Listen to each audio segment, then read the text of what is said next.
Hola y bienvenidos. Hoy vamos a meternos en uno de los procesos más alucinantes de la biología. Cómo se construye desde cero nuestro sistema nervioso. La base de nuestra charla es un capítulo de un texto de psicobiología que es, vamos, básicamente el plano de construcción de la máquina más compleja que conocemos. Exacto. Y nuestra misión hoy es seguir esos planos, pero no como si leyéramos un manual de instrucciones. ¿Qué va? Es más bien como si viéramos a cámara ultrarrápida la construcción de una metrópolis futurista. Ostras, qué buena analogía. Empezamos con un terreno baldío, unas pocas células, y acabamos con rascacielos, autopistas y una red de comunicaciones que funciona, bueno, a la velocidad del pensamiento. Me encanta. Me encanta porque no es solo un plano genético, es que es una coreografía. Y como en cualquier coreografía, el timing lo es todo. Un paso en falso, un instante de duda y toda la estructura, pues, podría venirse abajo. Totalmente. Veremos cómo una sinfonía de señales químicas y de genes maestros dirige toda esta obra. Pues vamos a meternos en faena y a destripar cómo funciona esto. La primera pregunta es obvia. Si empezamos con un puñado de células que son casi idénticas, ¿cómo empieza todo? Pues ahí vamos. El primer gran evento se llama gastrulación. Suena a nombre de dios romano, pero es mucho más terrenal, ¿eh? ¿Qué pasa exactamente ahí? Es el primer gran acto de organización. Imagina que el embrión es como una tortita plana. En la gastrulación, esa tortita se pliega y se organiza en tres capas. ¿Como un sándwich? Justo, una encima de la otra. La de abajo es el endodermo, la de en medio el mesodermo, y la de arriba, que es la que a nosotros nos interesa, el ectodermo. Y de ahí sale todo. Absolutamente todo nuestro cuerpo. Vale, 3 capas. Y nos fijamos en la de arriba, el ectodermo, que según los apuntes dará lugar a la piel y al sistema nervioso. Pero, a ver, ¿cómo? ¿Cómo una célula de esa capa decide yo voy a ser neurona? Y la de al lado dice, pues yo, piel, lo echan a sus suertes. Que va, nada de suertes. Aquí entra en juego el primer gran director de orquesta, una estructura que se forma en la capa de en medio, en el mesodermo, y que se llama notocorda. La notocorda. Se coloca justo debajo de una franja del ectodermo y empieza, literalmente, a bombardearla con señales químicas. Y esto es alucinante. No es una orden mágica. Son moléculas reales, una conversación química entre dos capas de tejido que ni siquiera se parecen. Es que es eso. Una le dice a la otra, oye, olvídate de ser piel. Tienes un destino mucho más interesante. Es la primera gran decisión que define nuestra identidad biológica. Has dado en el clavo. Ese proceso se llama inducción neural. Es el pistoletazo de salida.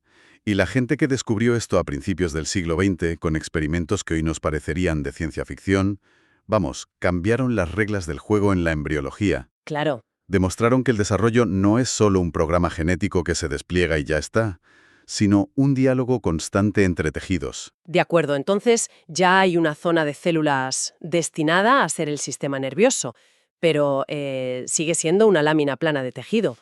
¿Cómo se convierte eso en una estructura tridimensional como el cerebro y la médula? Me imagino que tiene que plegarse de alguna manera. Exacto. Mira, el siguiente paso es la arquitectura. Esa lámina de tejido neural, que es como una cinta, primero se hunde por el centro, creando un surco. Los bordes de ese surco, los pliegues neurales, empiezan a elevarse y a acercarse el uno al otro hasta que se tocan y se fusionan por encima. Como si cerráramos una cremallera. Literalmente. Es como cerrar una cremallera biológica. Es una imagen genial. Y cuando se cierra del todo, lo que queda dentro es un tubo hueco, ¿verdad? ¿El tubo neural? Correcto. Ese tubo es el borrador de todo nuestro sistema nervioso central. La parte de delante se convertirá en el cerebro y el resto en la médula espinal. Pero espera, que la historia tiene un giro de guión.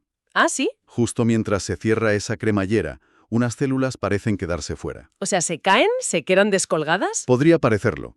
Son las que el texto llama cresta neural. Espera un segundo. O sea, mientras se forma esta estructura tan vital, ¿un grupo de células simplemente se cae o se queda fuera de la cremallera? Suena a error de construcción, pero por como lo dices, me da que son increíblemente importantes. Son las estrellas invitadas, pero acaban robando la función.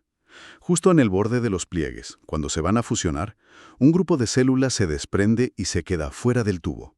Son las células de la cresta neural. Son como unas viajeras intrépidas, no se quedan quietas, sino que migran por todo el cuerpo. ¿Y a qué se dedican? ¿Montan su propio sistema nervioso por ahí? Prácticamente. De ellas saldrá la mayor parte del sistema nervioso periférico, los ganglios sensoriales, los nervios que controlan nuestras vísceras. Es un segundo sistema nervioso que se construye en paralelo al central. Entiendo por qué dices que el timing es clave. Si esa cremallera no se cierra bien, las consecuencias deben de ser graves. Los materiales que tenemos mencionan la espina bífida, por ejemplo. Es un momento de una vulnerabilidad tremenda. Si el cierre falla en la parte de atrás, en la futura espalda, tenemos la espina bífida.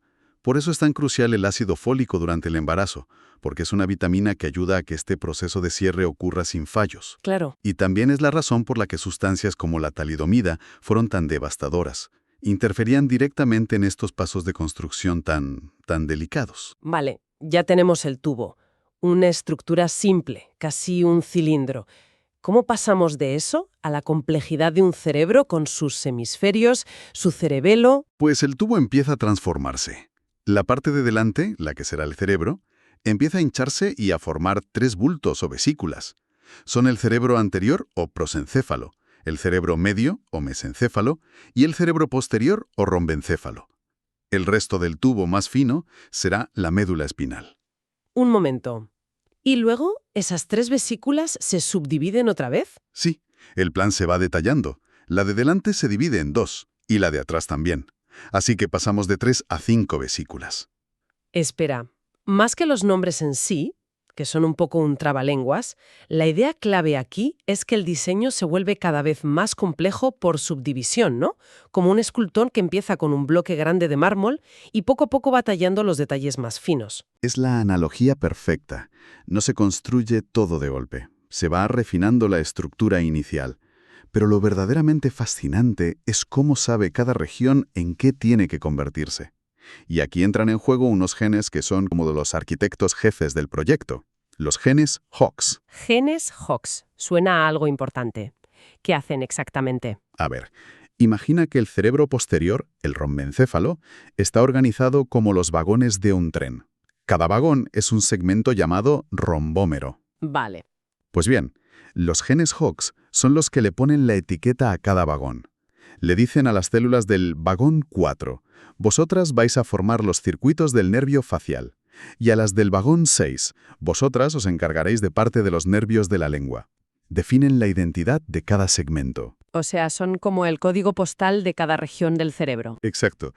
Y lo más increíble es que estos genes están ordenados en los cromosomas en la misma secuencia en la que se activan en el cerebro. El gen que está al principio del grupo se activa en la parte más anterior y el que está al final en la más posterior. Es un mapa genético que se traduce directamente en un mapa cerebral. Una organización impecable. Vale, ya tenemos las grandes regiones, los barrios de la ciudad cerebral.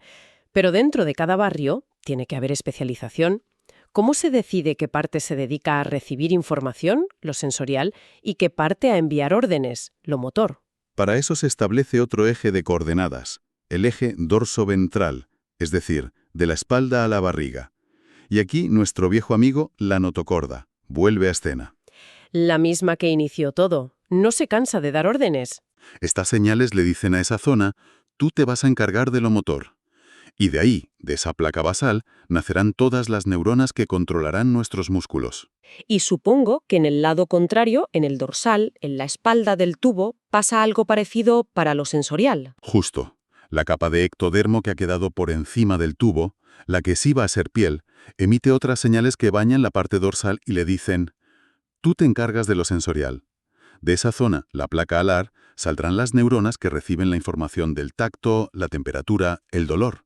O sea que se establece una especie de geografía funcional. Lo sensorial arriba, en el dorso, y lo motor abajo, en el vientre.